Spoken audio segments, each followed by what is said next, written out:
Welcome to मेंटोरा classes. आज हम पढ़ेंगे अंतर्राष्ट्रीय समाचार। 6 जनवरी का न्यूज है। संदर्भ टॉपिक क्या होगा कि अमेरिकी सेना द्वारा वेनेजुएला में हस्तक्षेप, देश के विशाल तेल क्षेत्र पर पूर्ण नियंत्रण कर दिया अमेरिकी सेना ने। घटनाक्रम को देखते हैं तो राष्ट्रपति निकोलस मादुरो प्रशासन का पतन हुआ कि राष्ट्रपति, वहाँ का राष्ट्रपति था वेनेजुएला का निकोलस मादुरो, इनको अमेरिकी सेना ने गिरफ्तार कर दिया। तो वहाँ का प्रशासन था, वो मुदुरो प्रशासन, वो ख़त्म हो गया, पतन हो गया उनका, और एक नए अमेरिकी समर्थित शासन की स्थापना हुई।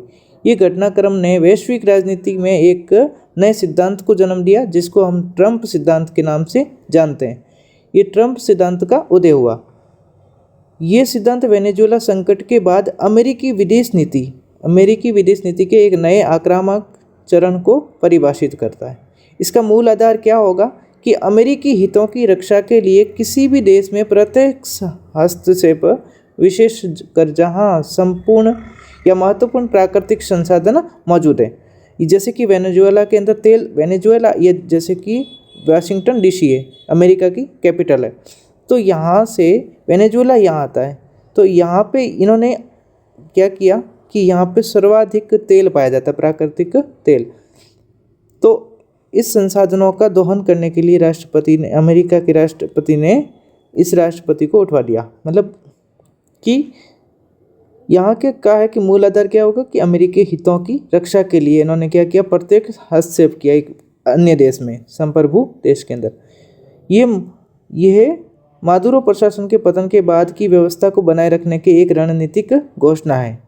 आगे हम देखते हैं कि इतिहास की गूंज की, मतलब इतिहास में ऐसा क्या हुआ था पहले कि 19वीं सदी का मुनरो सिद्धांत है, उसको अभी रिप्लेस किया ट्रंप सिद्धांत से, कि मुनरो सिद्धांत। अब मुनरो सिद्धांत के बारे में देखते हैं तो ये 1823 के अंदर मुनरो सिद्धांत आया था।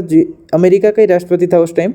यूरोपीय शक्तियों को अमेरिका महाद्वीप में हस्तक्षेप करने से रोकने के लिए मुनरो सिद्धांत आया था, जो कि 1823 के अंदर। और 21वीं सदी में जो कि आधुनिक स्वरूप है ट्रंप सिद्धांत। इसी मुनरो सिद्धांत का आधुनिक स्वरूप क्या होगा, ट्रंप सिद्धांत। बाहरी शक्तियाँ, इसमें क्या ट्रंप सिद्धांत में क्या है कि बाहरी शक्तियों यानी विशेषकर रूस और चीन को अमेरिकी प्रभाव क्षेत्र से बाहर रखना और संसाधनों पर नियंत्रण स्थापित करना।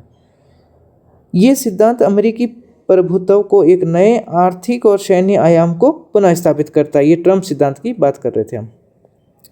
अगर इसके राजनीतिक उद्देश्य की बात करें तो तेल और वैश्विक कीमतों की, ट्रंप सिद्धांत का मुख्य लक्ष्य वेनेजुएला के विशाल तेल भंडारों पर स्थायी नियंत्रण स्थापित करना है। ट्रंप सिद्धांत का मुख्य लक्ष्य क्या है कि विशाल भंडार है वेनेजुएला के अंदर तेल के, उसको नियंत्रित में लाना है। इस नियंत्रण का उपयोग वैश्विक तेल कीमतों को सीधे तौर पर प्रभावित करने और OPEC प्लस राष्ट्रों के प्रभुत्व को कम करने के लिए किया जाएगा। ये अमेरिका के ऊर्जा बाजार में एक अभूतपूर्व राजनीतिक बढ़त प्रदान करता है। ये हम जानेंगे कि वेनेजुएला के जो तेल भंडार है उस पर नियंत्रण करने के लिए अमेरिका ने ये कदम उठाया। भू राजनीतिक खेल को देखते तो रूस और चीन को चुनौती देने की बात है।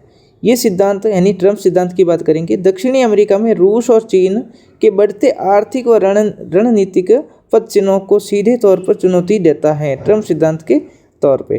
चीन के बेल्ट एंड रोड इनिशिएटिव और रूसी सैन्य सहयोग के प्रभाव को सीमित करना इसका प्रमुख उद्देश्य होगा।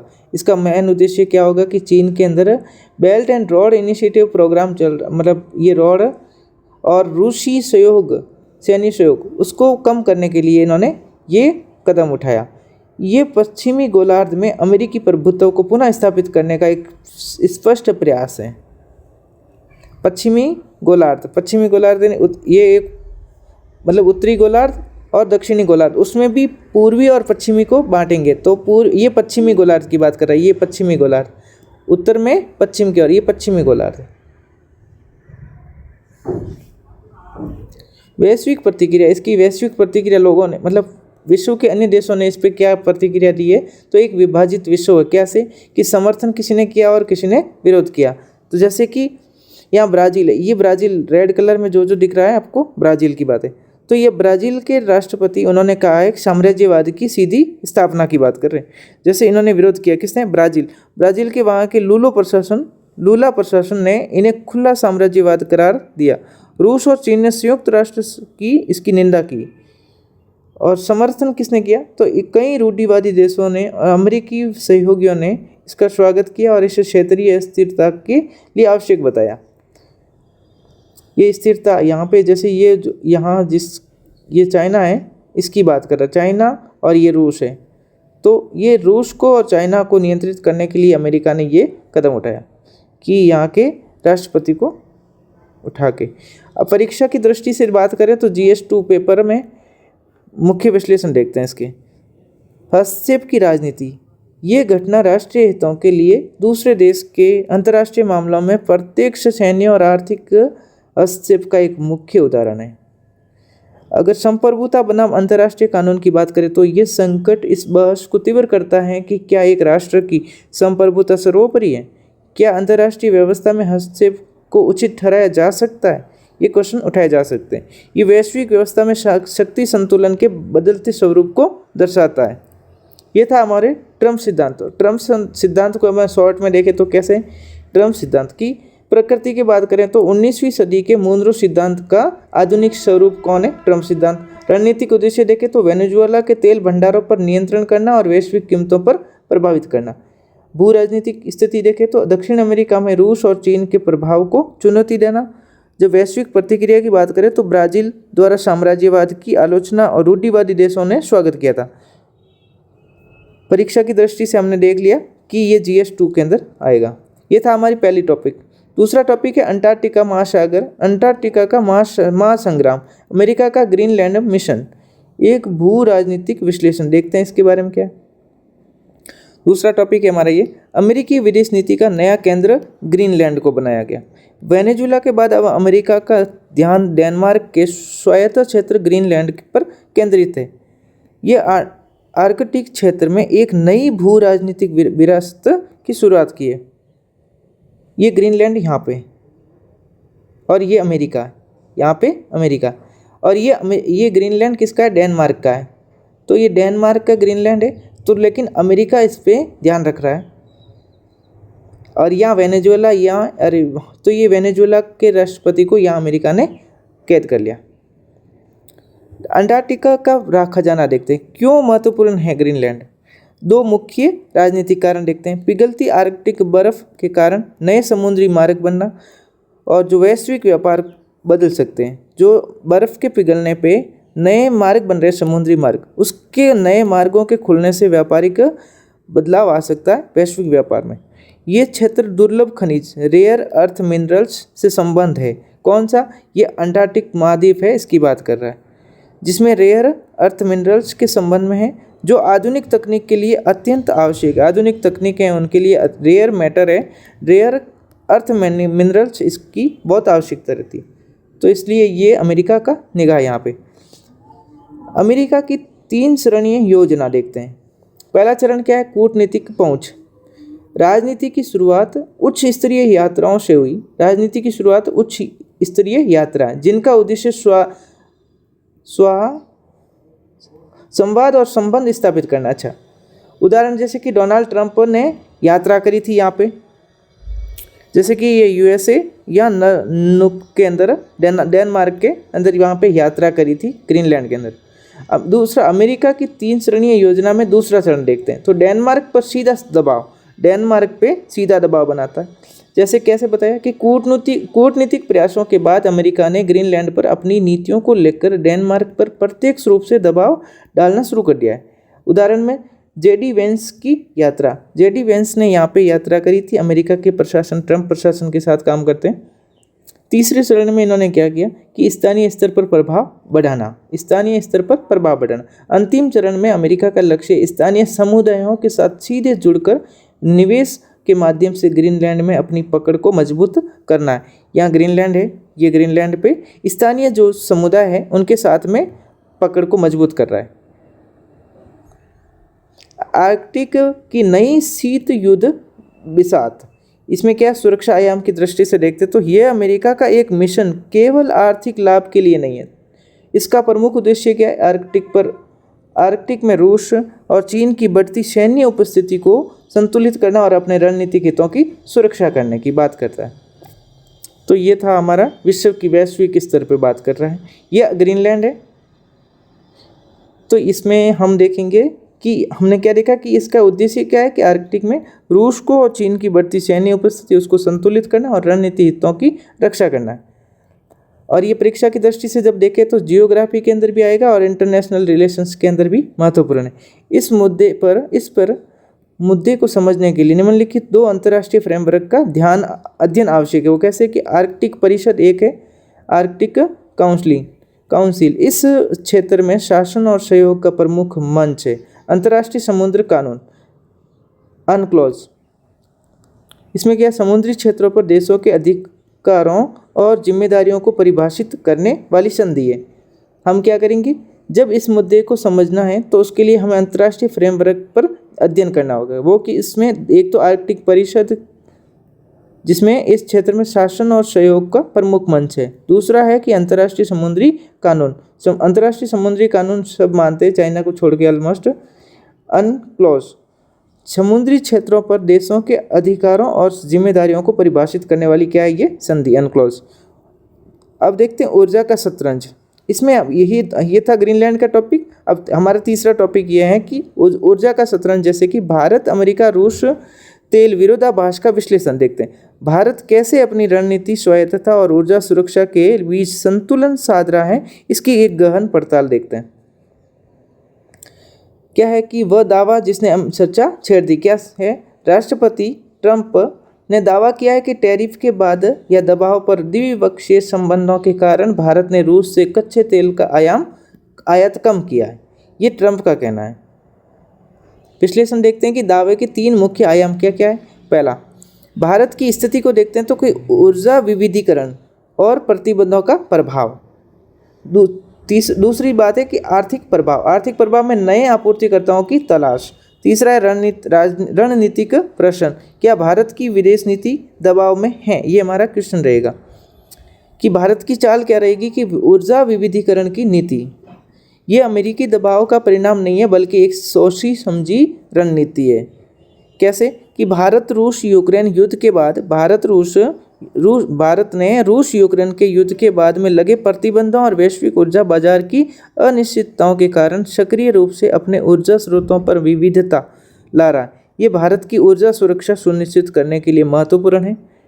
भारत की बात है, यहाँ पे भारत है हमारा देश। आर्थिक प्रभाव की बात करें तो नए ऊर्जा गलियारे, आपूर्ति श्रृंखला का पुनर्निर्धारण। भारत अब लैटिन अमेरिका, विशेष रूप से वेनेजुएला और संयुक्त राज्य अमेरिका से तेल आयात बढ़ाने पर गंभीरता से विचार कर रहा है। ये कदम न केवल ऊर्जा स्रोतों का विविधीकरण करता है बल्कि भारत को बेहतर मूल्य निर्धारण और आपूर्ति की शर्तों को बातचीत करने की शक्ति भी देता है। सबसे बड़ा प्रश्न क्या है कि राजनीतिक स्वायत्तता। क्या अमेरिकी टैरिफ वास्तव में भारत की स्वतंत्र विदेश नीति को प्रभावित कर रहे हैं। तो हमने इसमें देखा कि ये भारत की विदेश नीति के लिए एक लिटमस टेस्ट है। लिटमस टेस्ट क्या होता है कि क्षार और अम्ल की जांच करने के लिए, जो दिखाता है कि देश अपने राष्ट्रीय हितों को सर्वोपरि रखता है। परीक्षा की दृष्टि से इस मुद्दे को देखें तो ये GS2 के अंदर आएगा, अंतर्राष्ट्रीय रिलेशंस में। ये प्रकरण भारत अमेरिका व्यापार संबंधों और वैश्विक शक्तियों के साथ में भारत के जटिल द्विपक्षीय संबंधों का एक उत्कृष्ट उदाहरण है। और GS3 में देखें तो अर्थव्यवस्था और ऊर्जा के संबंध में भारत की ऊर्जा सुरक्षा के लिए विविधीकरण की रणनीति और उस पर पड़ने वाले भू राजनीतिक दबावों का विश्लेषण यहाँ केंद्रीय है। निष्कर्ष देखते हैं तो ये संतुलित और सधी हुई चाल।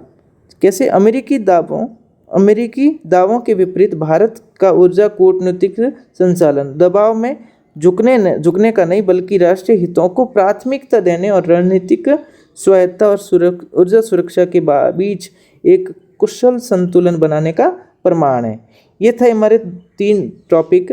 आगे हम पढ़ेंगे उससे पहले एक छोटी सी खबर कि आपको ये PDF चाहिए तो आप हमारे एक मेंटोरा का टेलीग्राम है, मेंटोरा क्लासेस ऑफिशियल, उसको आप ज्वाइन कर सकते हैं। मेंटोरा क्लासेस ऑफिशियल, आप इस टेलीग्राम को ज्वाइन कर सकते हैं, वहाँ पे ये PDF आपको मिल जाएगा। अब तीसरी नेक्स्ट हमारी न्यूज है कि पश्चिमी एशिया में एक नया अध्याय क्या है, इजराइल सीरिया वार्ता। इजराइल सीरिया वार्ता, दशकों के गतिरोध के बाद अमेरिका की मध्यस्थता में कूटनीतिक संबंधों की बहाली। वार्ता की पृष्ठभूमि देखते हैं तो इसकी बात करेंगे। ये वॉशिंगटन डीसी, इजराइल। इजराइल कहाँ पे, ये रहा इजराइल, ये इजराइल की बात है। और ये सीरिया, और इन दोनों के बीच की वार्ता करवाई कौन, अमेरिका। वार्ता की पृष्ठभूमि देखें तो मुख्य पक्ष कौन है, इजराइल और सीरिया।